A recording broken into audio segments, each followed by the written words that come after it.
Meus irmãos, a paz do Senhor Jesus a todos.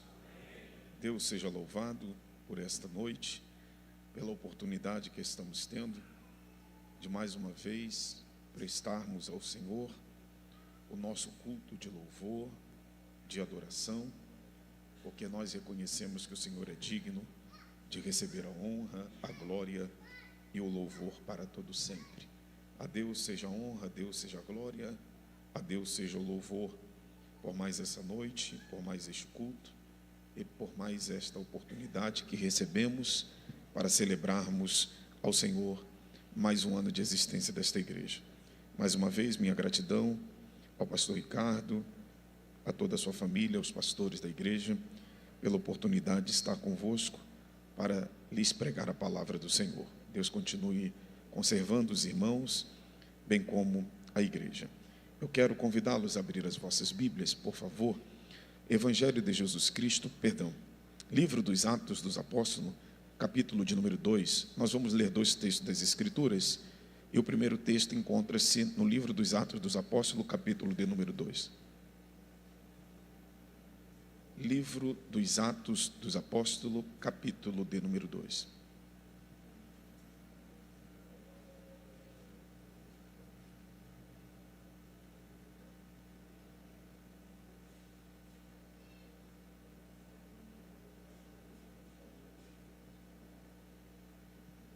Livro dos Atos dos Apóstolos, capítulo de número 2. Nós vamos ler os 4 primeiros versículos e depois nós faremos a leitura de alguns versículos do capítulo 19 do livro do Êxodo. Atos dos Apóstolos, capítulo de número 2, versículo de número 1, 2, 3 e 4. Os que encontraram, por favor, digam: achei. Diz assim a palavra do Senhor. Cumprindo-se o dia de Pentecostes, estavam todos reunidos no mesmo lugar, e de repente veio do céu um som, como de um vento veemente e impetuoso, e encheu toda a casa em que estavam assentados. E foram vistas por eles línguas repartidas como que de fogo, as quais pousavam sobre cada um deles, e todos foram cheios do Espírito Santo, e começaram a falar em outras línguas, conforme o Espírito Santo lhes concedia que falassem. Êxodo capítulo 19, por favor. Livro do Êxodo, capítulo 19. Glória a Jesus. A partir do versículo 16. Até o versículo 19, por favor. Livro do Êxodo, capítulo 19, versículo 16, até o versículo 19.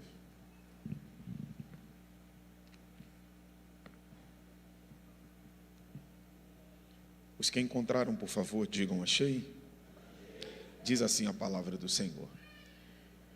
E aconteceu ao terceiro dia, ao amanhecer, que houve trovões e relâmpagos sobre o monte,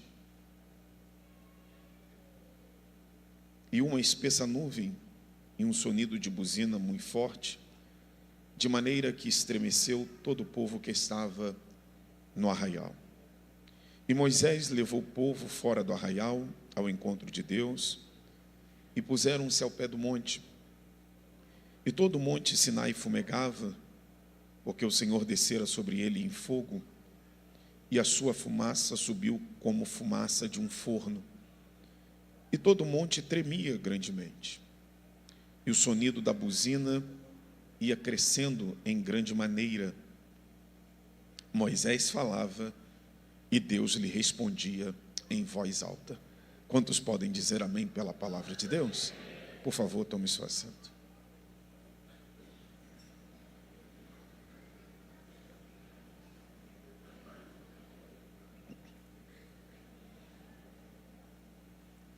Meus amados e queridos irmãos, inevitavelmente, ao término da leitura destes dois textos, a conclusão inicial que temos é de que não há nenhuma relação, familiaridade, parentesco entre ambos os textos. Primeiro, porque há uma lacuna de tempo bastante considerável que os separam. Segundo, o contexto histórico, cultural, ainda que ambos os textos, ou os relatos de ambos os textos, tenham ocorrido no mundo oriental, é fato que havia um contraste entre os dois textos no que tange ao aspecto cultural, histórico, cronológico e, por que não dizer, até mesmo um contraste espiritual, ético e até moral. Dito isto, nós precisamos retroceder aos versículos que lemos nesta noite para passarmos a verificar que, diferentemente da impressão inicial que temos, há sim uma relação entre esses dois textos lidos. Chamo-lhes a atenção primeiro para o versículo de número 5 do capítulo 19 do livro do Êxodo, cujo texto diz que o Senhor declarou as seguintes palavras, dizendo ao povo: agora, pois, se diligentemente ouvirdes a minha voz e guardardes a minha palavra, ou a minha aliança, ou o meu concerto, então sereis minha propriedade peculiar dentre todos os povos, porque toda a terra é minha. Percebam, portanto, que o versículo de número 5, ele está apontando para um fato inexorável, incontestável, no que diz respeito ao Senhor Deus eterno, manifestar claramente o seu desejo de constituir para si um povo separado dentre todos os povos, ou dentre todas as nações, para lhe servir, para lhe prestar culto. Se nós observarmos o capítulo 1 do livro dos Atos dos Apóstolos, versículo de número 8, o Senhor Jesus Cristo fez a seguinte declaração: mas recebereis a virtude do Espírito que há de vir sobre vós, e ser-me-eis minhas testemunhas, tanto em Jerusalém, como em toda a Judeia, Samaria e nos confins da terra. Percebe-se, portanto, à luz da leitura do versículo 8 do capítulo 1 do livro dos Atos dos Apóstolos, que o Senhor Deus também estava constituindo, a partir dessa declaração bíblica, um povo para si, para ser a sua testemunha, ainda que a palavra testemunha, à luz do texto grego, seja martírios, que traduzido é Marte ou martírio, e o convite do Eterno, a partir dessa declaração de Jesus Cristo, não era apenas para que os seus discípulos pudessem ser testemunhas verbalizando, pregando, divulgando ou propagando o Evangelho. Testemunha inclui, inclusive, o risco de ser martirizado por declarar a palavra de Jesus. E foi literalmente isso que aconteceu, e o livro ou a carta aos Hebreus, o capítulo de número 11, deixa isso muito claro para todos nós. Além dessas duas observações iniciais, de modo que estou apresentando a vocês que os versículos que precedem os textos que lemos apontam para o fato de que Deus estava constituindo um povo para si, para lhe servir, para lhe prestar culto ou para dar testemunho acerca da sua própria soberania, da sua própria verdade, da sua própria santidade. E a partir do versículo 16 do capítulo 19, nós depreendemos que Deus marca de maneira sobrenatural este povo que ele constituiu ou passou a constituir logo a partir do versículo de número 5. E quando a gente percebe o capítulo 2 do livro dos Atos dos Apóstolos, também o Senhor Deus estava marcando de maneira sobrenatural o povo que ele estava constituindo para si.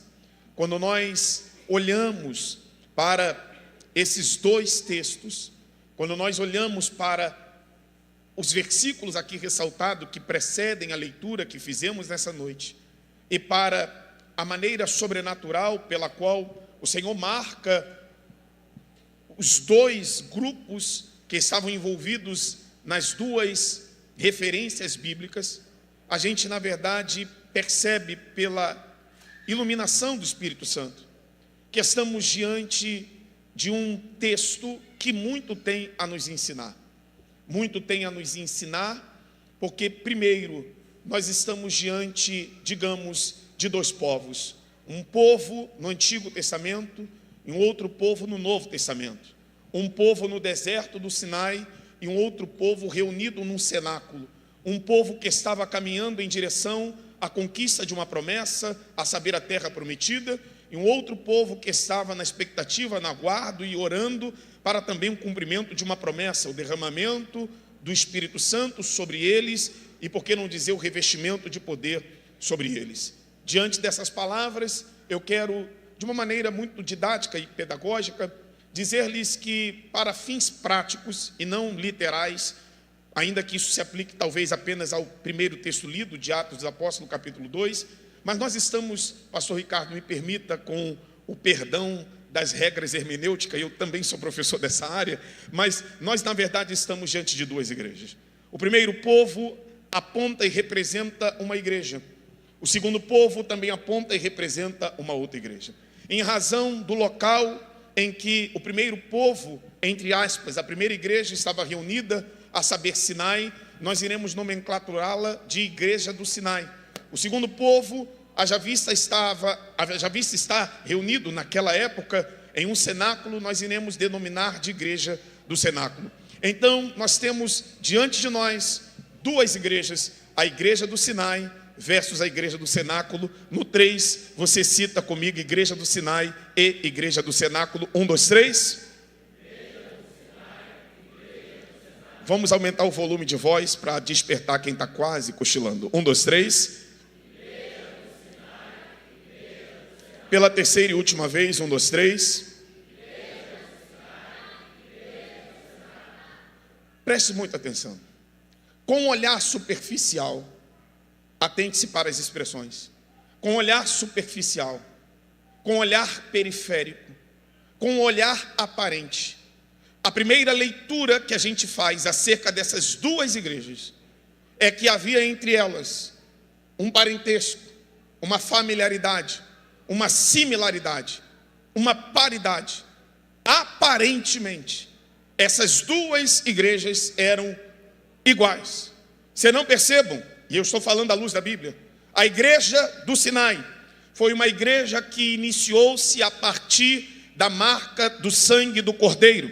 A Bíblia diz que o Senhor orientou aos hebreus que estavam no Egito a sacrificarem um cordeiro, e a marca do sangue do cordeiro nos umbrais da porta haveria de livrar cada um dos hebreus que estavam no Egito, de modo que esta marca do sangue os libertou, os livrou e os possibilitou a chegar no capítulo 19 e a partir de então constituir-se um povo para a glória de Deus. De modo muito semelhante, o texto neotestamentário da primeira epístola do apóstolo Pedro, capítulo de número 1, versículo de número 18, Pedro, que era um dos pastores, um dos líderes da igreja do cenáculo, ele declara que nós não fomos comprados ou resgatados da nossa vã maneira de viver, como por tradições recebemos dos nossos pais. Não foi com ouro e nem com prata, mas com o precioso sangue de Jesus, como de um cordeiro incontaminável e imaculado. Percebam que, de igual modo, a igreja do cenáculo, ela também teve o seu início a partir da marca do sangue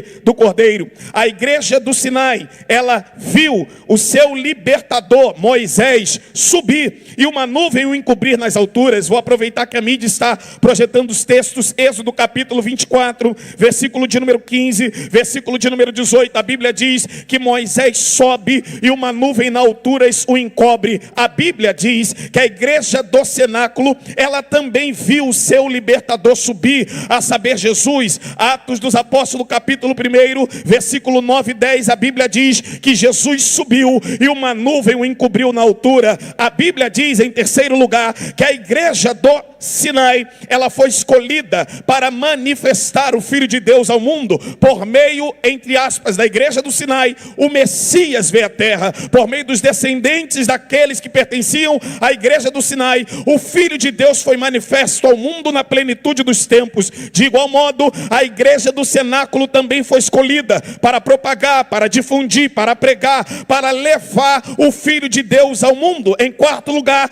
a igreja do Sinai, ela estava reunida em um mesmo local durante o dia de Pentecostes. Êxodo capítulo 19, versículo 1 e 2, o texto sagrado diz: e ao terceiro mês. O terceiro mês faz alusão ao mesmo período em que era celebrada a festa da Páscoa. Percebam, Atos dos Apóstolos capítulo 2, versículo de número 1, a igreja do cenáculo também se reuniu em um mesmo local no dia de Pentecostes. Diz a Bíblia: cumprindo-se o dia de Pentecostes, estavam todos reunidos no mesmo lugar. Em quinto lugar, percebam que a igreja do Sinai estava reunida em torno de um mesmo projeto, que era alcançar a promessa, a Canaã terrena. A igreja do cenáculo, ela também estava reunida em torno de um mesmo projeto, que era alcançar a promessa do derramamento do Espírito Santo sobre a igreja. Em sexto lugar, a igreja do Sinai caminhava em direção à terra prometida. E qual era a terra prometida? A Canaã terrena. A igreja do cenáculo também caminhava em direção a uma terra prometida. Qual era a terra prometida? A Jerusalém celestial. A igreja do Sinai, em sétimo lugar, ouviu um som que veio do céu. Lemos nessa noite, Êxodo capítulo 19, e ouviu-se um sonido de buzina muito forte. E a igreja do cenáculo também ouviu um som que veio do céu, e veio-lhes um som como de um vento veemente e impetuoso. A igreja do Sinai, em oitavo lugar, conheceu o fogo de Deus. A Bíblia diz que Deus desce no monte, e o monte fumegou, e Deus manifestou-se naquele monte em fogo. O texto sagrado diz que a igreja do cenáculo também Deus desceu em forma de fogo, e foram vistas línguas repartidas como que de fogo. Em nono lugar, a igreja do Sinai, ela conheceu o terremoto de Deus. Deus desce sobre o monte, e o texto diz que o monte estremeceu, saculejou. A igreja do cenáculo também conheceu o terremoto de Deus. Atos dos Apóstolos 4, versículo 31, diz a Bíblia: e tendo eles orado, o lugar em que eles estavam saculejou, estremeceu, e todos foram cheios do Espírito Santo. Atos dos Apóstolos capítulo 16, versículo 25, perto da meia-noite, Paulo e Silas cantavam e oravam a Deus, e sobreveio um terremoto, e aquela igreja experimentou um terremoto. Em décimo lugar, a igreja do Sinai, nessa ocasião, ela recebeu a Torá, a lei nas tábuas. E a Torá significa em hebraico aquilo que vos ensina, aquilo que vos guiará, aquilo que vos lembrará, aquilo que os conduzirá em toda a verdade. De igual modo, em Atos dos Apóstolos, a igreja também estava recebendo a Torá, não em tábuas de pedra, mas a Torá na pessoa do Espírito Santo, pois Jesus Cristo disse: eu irei ao Pai e enviarei o Consolador, o outro que vos ensinará, que vos guiará e vos fará lembrar de toda a verdade que vos tenho ensinado. Qual é a conclusão que a gente chega? São parecidas ou não são? São similares ou não são, pastor Ricardo? Tem um parentesco ou não tem? Aparentemente tem. Superficialmente tem. Agora, permita-me chamar a sua atenção. Olhar superficial não é para cristão. Pode dedilhar, meu filho, por favor. Um olhar superficial pode comprometer todo o propósito de Deus na vida de um cristão. O cristão que tem um olhar superficial, natural, material, carnal, ele não consegue jamais compreender as questões divinas. Pasmem, homens de Deus na Bíblia quase comprometeram um projeto divino por causa de um olhar superficial. Lembro-me do profeta Samuel. Não confunda Samuel com Rafael. Ele era muito mais crente do que eu. ele era muito mais profeta do que eu. A Bíblia diz que desde Dan até Berseba, de norte a sul, nenhuma das palavras de Samuel caíram por terra. Mas no dia em que Samuel chegou em Belém, na casa de Jessé, com um vaso de azeite para ungir um rei, que Deus não disse inicialmente qual seria, ele com um olhar natural, olhando para Eliabe, conclui no seu coração: certamente perante mim está ungido do Senhor. Parece que eu vejo a cena. Dobra o joelho, Eliabe, que eu vou te ungir rei de Israel. E dos céus ouviu-se uma voz dizendo: Samuel, Samuel, não faças tal coisa, porque eu não vejo como o homem vê. O homem vê a aparência, eu vejo o que vai no coração. Não é este. Mas quase que ele comprometeu o propósito de Deus por causa de um olhar superficial. Lembra de Geazi? Olhar superficial. O rei da Síria com S só, enviou carros, cavalos e um grande exército. A Bíblia diz no segundo livro dos reis de Israel, capítulo 6, versículo 14 a 17. E Geazi olha aquele cenário e diz ao profeta Eliseu: ai, meu senhor, que faremos? E Eliseu disse a ele: maior são os que estão conosco do que os que estão contra nós. E fez uma oração dizendo: ó Senhor, peço-te que abra os olhos do moço para que ele veja. Porque até então os olhos natural de Geazi eram os olhos que estavam abertos, mas quando os olhos espirituais dele foram abertos, diz o texto, e viu carros e cavalos de fogo enviado pelo Senhor para proteger tanto ele quanto Eliseu e toda a nação da Síria. Será se você pode adorar o Senhor por essa verdade? Além disso, Mical, lembra dela? A mulher de Davi teve um olhar superficial. Davi estava alegre, feliz, celebrando ao Senhor pelo retorno da arca da aliança, ou do concerto, ou do testemunho.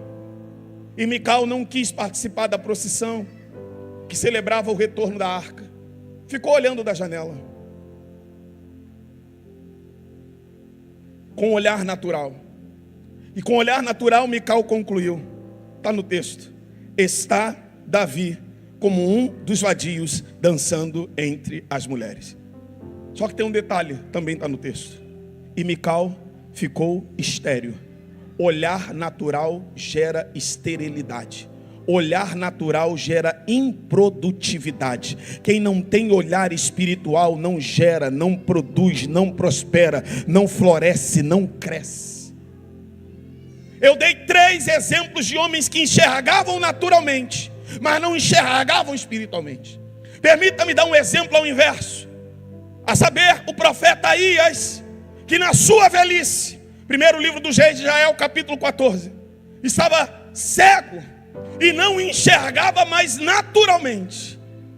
E aproveitando-se da deficiência, digamos assim, visual do profeta, Jeroboão, que não era flor que se cheirava, disse à sua mulher: mulher, veste-te, disfarça-te, pega bolo, pega pão e vai até o profeta disfarçada, e veja o que o profeta tem a dizer ao respeito da nossa casa e do nosso filho. E subiu aquela mulher disfarçada a encontrar-se com o profeta cego, achando que o profeta não saberia quem era ela. E antes dela chegar na casa do profeta, Deus desceu na casa dele e disse a Aías: Aías, eis que a mulher de Jeroboão vem a ti disfarçada. A Bíblia diz que quando ela se aproximou da casa de Aías, sem antes chegar na casa dele, ouviu-se o barulho dos seus pés, porque a gente ainda demonstra quem somos pela forma como andamos. A maneira como a gente anda determina quem a gente é. Não é o que a gente canta, não é o que a gente prega, não é o que temos na nossa conta bancária, mas é a nossa caminhada, a nossa postura, o nosso comportamento. Quando ela vem disfarçada, achando que vai enganar o profeta dá um brado e diz: entra, mulher de Jeroboão, porque tu vieste a mim disfarçada, duras novas eu tenho contra ti. Eu quero te dar um alerta. Eu sou crente pentecostal, criado no ciclo de oração. eu estou acostumado com dons espirituais e não tenho medo de entregar profecia e nem a verdade. Eu quero lembrar para quem gosta de se misturar com o pecado, Deus ainda usa profeta para trazer à tona a verdade. Esconda-se quem quer e esconda o que quer. O dia que Deus quiser falar, Ele fala. O dia que Deus quiser trazer à tona, Ele traz. Ninguém cala a voz desse Deus. Pode colocar Mary Kay, pode colocar terno, pode colocar gravata, pode fazer escova progressiva no cabelo, pode colocar o aplique que você quiser, pode colocar saia até o tornozelo e pode colocar blusa até o pulso. Deus conhece a nossa vida, Deus sabe o que vai no âmago da nossa alma, Ele prescuta e sonda as intenções do nosso coração. Pode chorar, pode levantar a mão, pode fazer o que quiser. Deus não se impressiona com a aparência, porque Ele sabe o que vai no coração.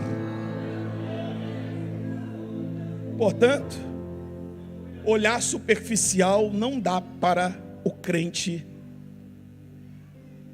tê-lo na sua própria vida.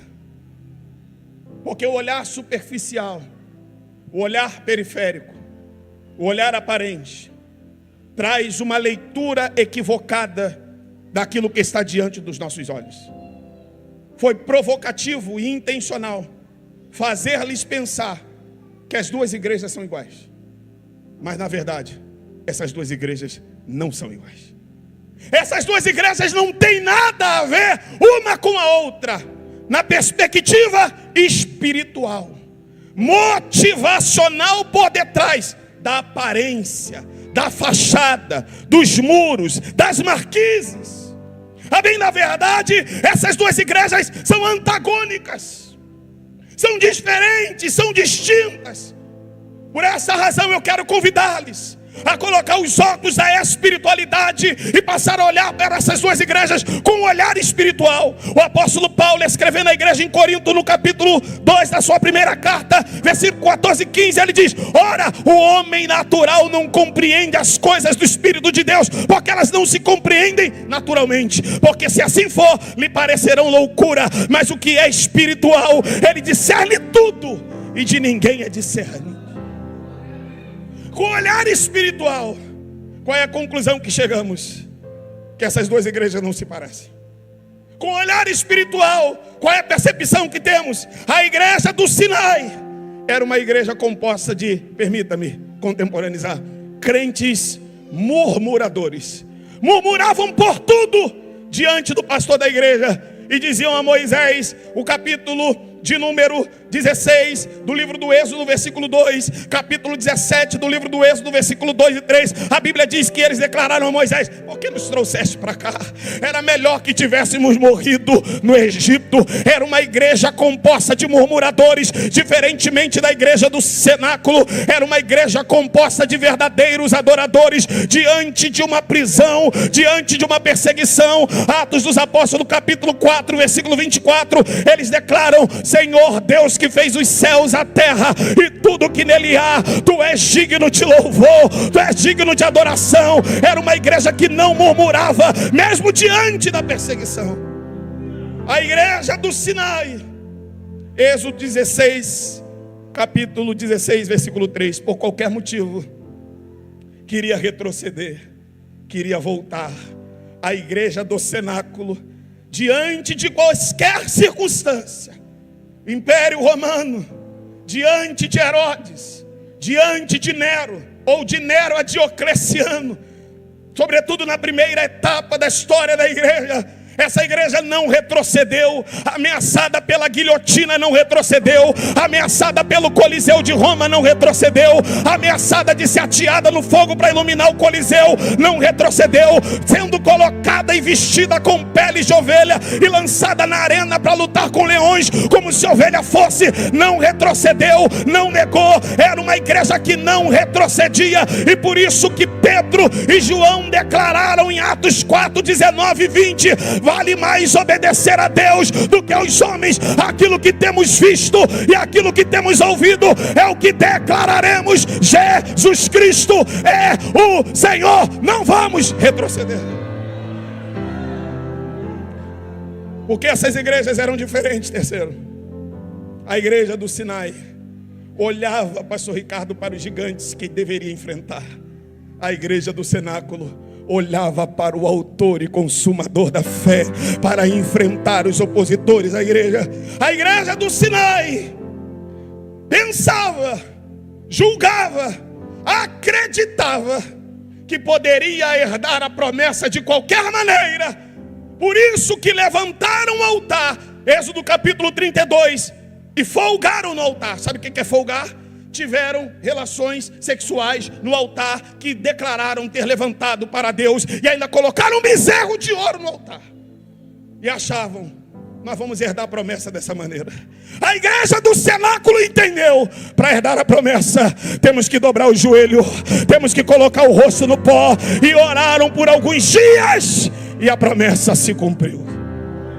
Irmão Rafael, essas duas igrejas, elas são diferentes porque uma tem e a outra não tem, uma é e a outra não é, muito mais por causa disso. O que nos torna diferente não é simplesmente o que aparentemente se vê. O que nos torna diferente é o que motiva o nosso coração. Deus não fica impressionado com as aparências. Eu estou olhando para a orquestra e lhes digo carinhosamente: por mais técnico, e a orquestra precisa ser técnica, por mais profissionais, por maior que seja a capacidade dos senhores e das senhoras de lerem partitura, Deus não se impressiona com o afinar do diapasão divino que a orquestra possa estar.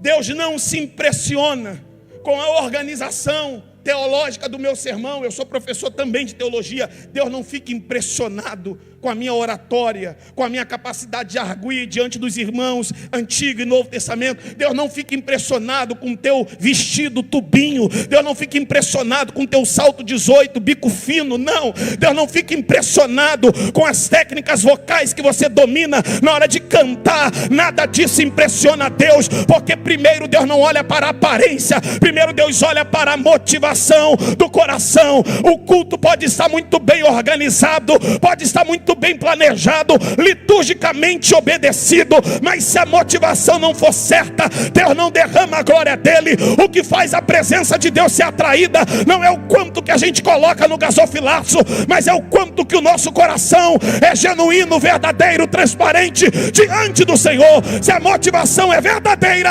Deus manifesta a sua verdade de glória entre nós. Se a motivação é espúria, falsa, Deus se afasta. Diante das motivações do coração, é aqui que eu quero trazer 5 verdades para uma igreja e terminar. Qual eram as posturas da igreja do Sinai e da igreja do cenáculo? E não tem para onde você correr hoje, nem eu. Qual igreja? Ou em qual igreja você está matriculado? Ou você é a igreja do cenáculo, ou você é a igreja do Sinai. Eu serei ousado no espírito para dizer: ou a Assembleia de Deus Ministério Renovar, ou ela é a igreja do Sinai, ou ela é a igreja do cenáculo. Não há como ser duas igrejas. Ou a gente é uma e a única verdadeira, ou a gente não é. Em consideração às motivações, qual eram os posicionamentos, a postura, as escolhas de ambas as igrejas? Eu disse 5. Primeiro dos 5, a igreja do Sinai, ela perdeu, pastor Ricardo, a expectativa pela volta do libertador. O libertador subiu, irmã Gabriela, e ele, pastor Jonas, demorou a voltar. E aqueles que o viram subir, e tendo em vista que ele demorava a voltar, declararam: ele não voltará mais. A igreja do cenáculo, diferentemente da igreja do Sinai, viu o libertador subir, mas alimentava um fervor no coração de que aquele que subiu um dia voltará para buscar a sua igreja. E é esta verdade que eu vim aqui trazer a essa igreja. Em qual das duas nós estamos? Na igreja que perdeu a expectativa pela volta dele, ou a igreja que ainda alimenta a expectativa pela volta de Jesus? Eu quero lamentavelmente lhes dizer de modo genérico: eu sou pregador há 20 anos. Eu viajo esse Brasil pregando. Eu assisto e acompanho diversos outros pregadores. E é cada vez mais raro ouvir pregações sobre a volta de Jesus. É cada vez mais raro os crentes alimentarem uma expectativa no seu coração acerca da volta de Cristo. Falar sobre a volta de Jesus soa estranho nos ouvidos de alguns crentes. Alguns até acham que é conto da carochinha. Alguns outros pensam que é até mentira. Alguns outros nem se emocionam mais. Oh, irmão, permita-me ser transparente e sincero. É lamentável, desculpe a minha franqueza, que num domingo à noite de ceia, que a gente rememora a volta de Jesus Cristo, ou melhor, o sacrifício de Jesus. E esse sacrifício, ele tem tríplice função. E essa tríplice função está calcada no passado, no presente e no futuro. Quando a gente celebra a ceia, a gente rememora o que Cristo fez por nós, nos justificou. Quando a gente celebra a ceia, a gente rememora o que Cristo faz atualmente em nós, fortalece a nossa comunhão e a nossa santidade. Mas a gente alimenta uma expectativa do que Cristo fará por nós. Por isso o texto diz: até que eu venha, ou até que ele venha. Isso aponta para o futuro, a glorificação. Agora, vim para a ceia, ouvi uma mensagem só de vitória, dá espaço para ficar rico, dá espaço para prosperar. Ah, meu irmão, pelo amor de Deus, igreja não é para preparar você para ser próspero na terra, ainda que ela possa em algum momento pregar isso. Quer ser próspero? Vai estudar na USP. Quer ser próspero? Vai fazer o Enem. A igreja é para preparar você para morar na eternidade. O céu é o nosso lugar. Você chora pelo namorado que te deixou, chora pela festa de 15 anos que teu pai não pagou, chora pelo carro que o ladrão levou, mas não chora pelo céu que você está perdendo. Se a gente falar que viu um anjo, pastores, o povo vibra. Se eu aqui fosse um mentiroso, um paroleiro, estou vendo um anjo com envelope, estou vendo um anjo com a bandeja, a chave do teu carro e da tua casa está aí diante de você. E eu estou falando de modo geral, não só dessa igreja. A reação de 90% dos crentes é uma reação eufórica. Agora, se a gente diz: Jesus está voltando, amém, é verdade. Não há mais ânimo em nós. Eu cresci na Assembleia de Deus. Eu hoje carrego toalhinha porque eu suo quando prego, mas quando não vou pregar, eu levo lenço, porque eu ainda choro quando ouço falar que Jesus está voltando. Eu ainda me emociono em entender e ser relembrado que a minha morada não é aqui, a minha morada é na eternidade. Eu vim aqui nessa noite relembrar essa igreja, que a despeito dela estar completando 12 anos, oxalá que ela não chegue no seu 13º, porque antes disso Jesus pode voltar para buscar a sua igreja.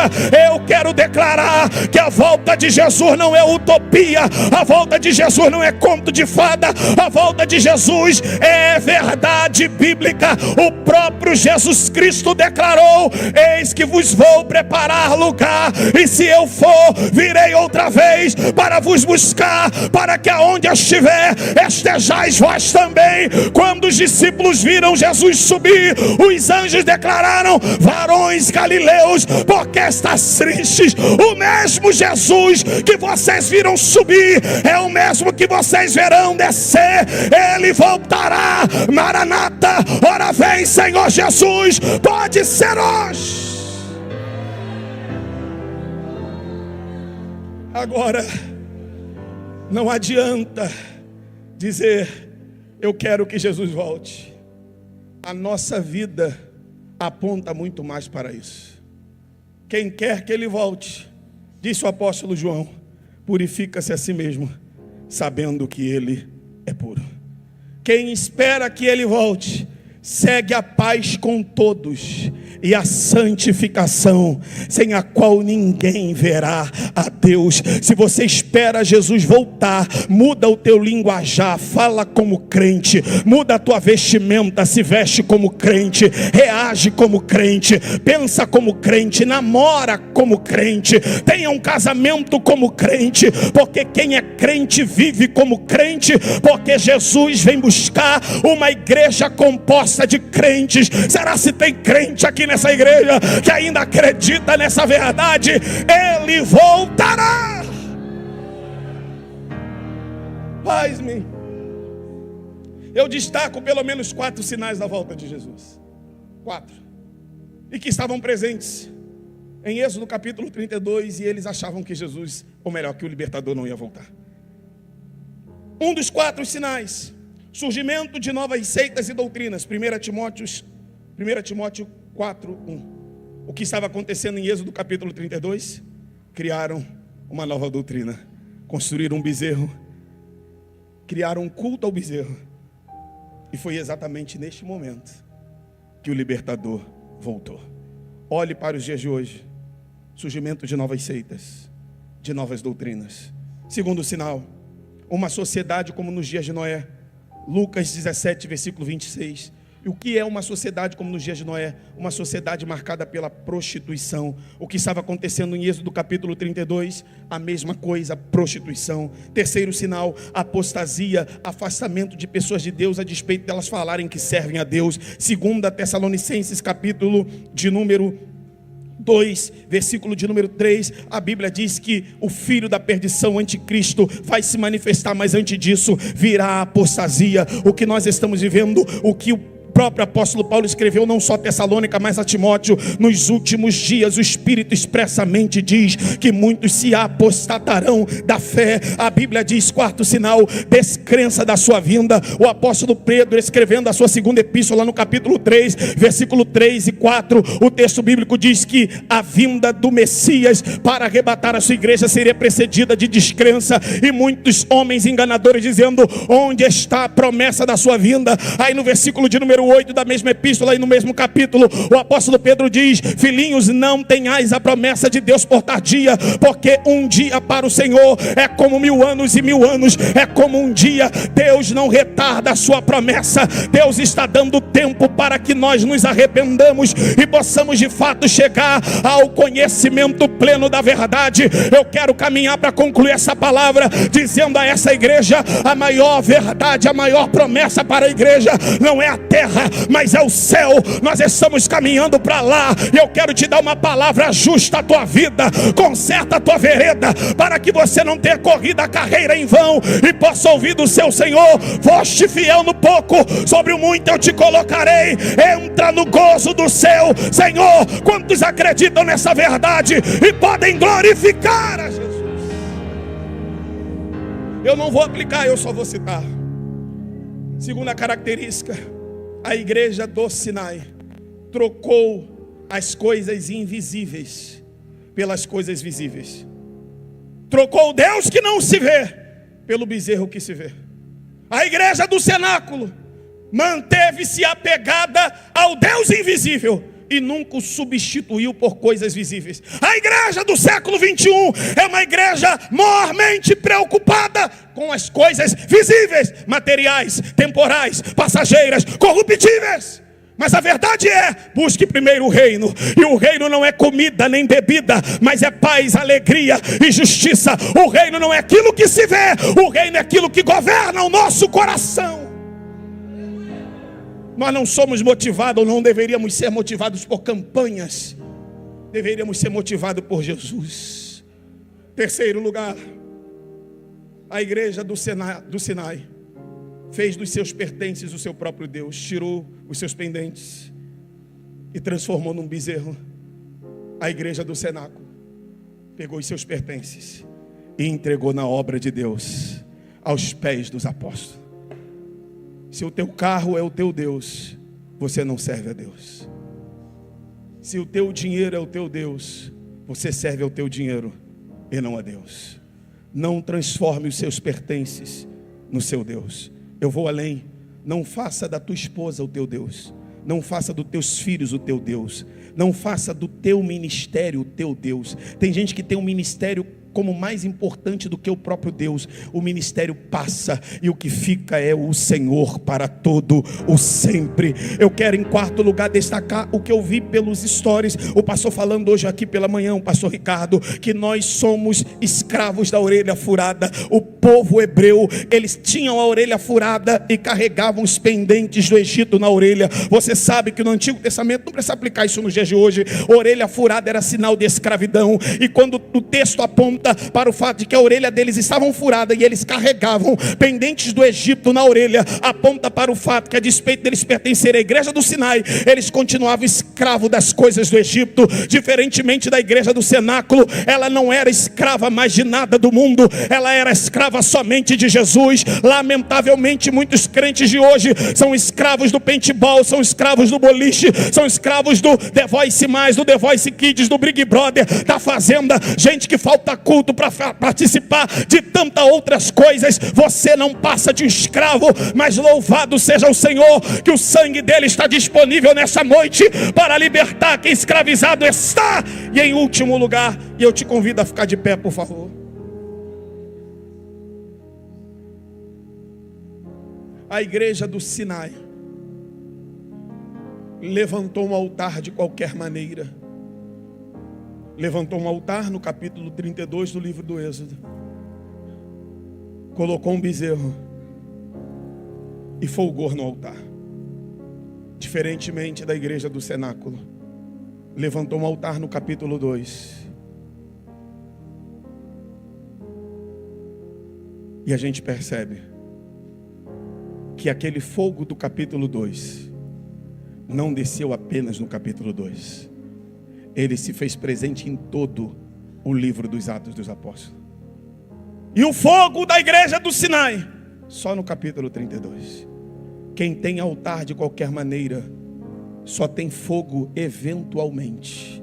Quem tem o altar consertado, tem fogo ardendo continuamente. Eu quero lhes entregar esta palavra dizendo que o convite de Deus para a sua igreja não é ter fogo apenas na conferência que começou ontem e termina hoje, mas é ter fogo do céu e no culto, em todas as reuniões da igreja. Nós não precisamos de um revival ou de um reviver para ter uma experiência com Deus. A experiência pode ser na minha casa, pode ser na minha máquina de lavar, pode ser na beira do fogão, pode ser na beira do tanque, pode ser na mesa reunida de jantar com a família. Se você espera uma festividade, uma conferência para o teu coração arder outra vez, você já não tem mais um altar organizado. Mas se o teu altar está organizado, no carro você consegue sentir o fogo, no trem você consegue sentir o fogo, no metrô você consegue sentir o fogo, no BRT você consegue sentir o fogo.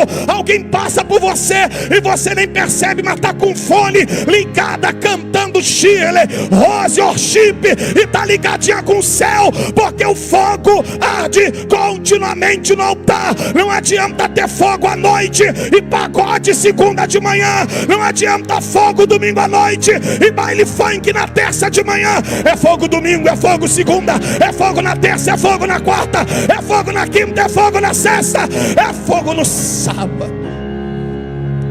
Nosso coração precisa arder continuamente.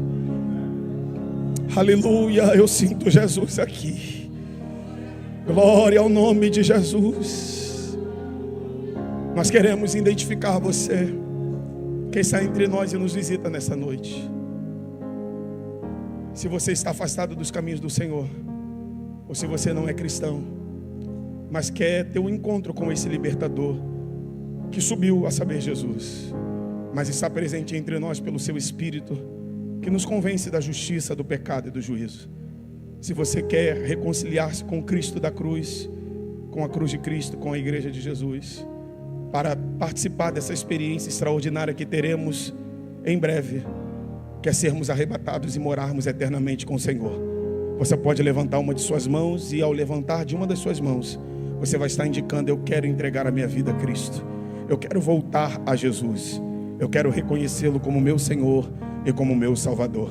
Há entre nós alguém? Se houver, você pode levantar uma de suas mãos. Parece-me que não há. Nosso Deus e nosso Pai, nós te glorificamos, porque o Senhor tem falado conosco pela Tua palavra. Tua palavra é viva e eficaz, ela é mais penetrante do que qualquer espada de dois gumes, e ela tem apontado para nós a direção e a necessidade que temos de não perder a expectativa pela volta de Cristo. Tem apontado a direção, Senhor, para o fato de que não podemos trocar as coisas visíveis pelas coisas invisíveis, que devemos entregar aos teus pés, Senhor, todos os pertences que o Senhor tem confiado a nós, porque nós somos mordomos teu. Nós precisamos, Senhor, a despeito de estarmos no mundo, não sermos escravos dele, mas vivermos neste mundo como peregrino e forasteiro. Mas sobretudo, Senhor, nos ajuda a erguermos um altar, Senhor, para ti, um altar de sinceridade, de transparência, para que nele o Senhor sempre derrame mais do teu poder sobre nós. Seja com essa igreja, seja com este povo, é o que nós oramos no nome de Jesus, teu Filho amado, que vive e reina para todo sempre. A igreja que concorda pode dizer amém. Você pode aplaudir ao Deus a palavra e a palavra de Deus. Muito obrigado.